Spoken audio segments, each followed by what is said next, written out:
ચણાનો લોટ ને મરચાની ચકરી એવી રીતે મિક્સ કરીને હવે આપણે એને તળી લેવાની। તેલ આપણે ગરમ કરવા મૂકી દીધું છે।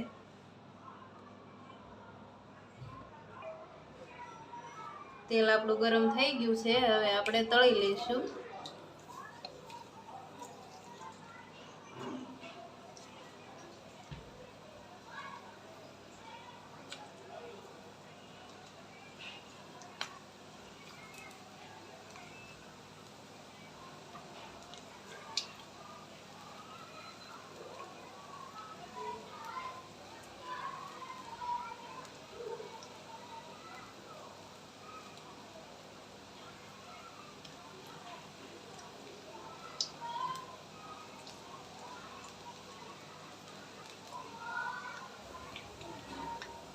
આપણે આને ધીમા તાપે સારી કડક થાય એવી રીતે તળી લેવાની।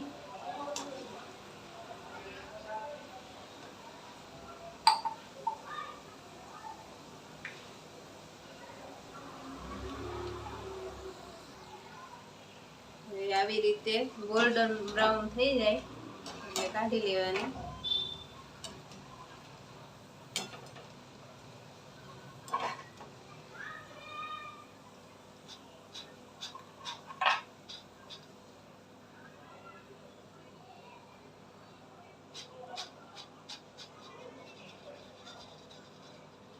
હવે આને આપણે ચટણી સાથે સર્વ કરીશું।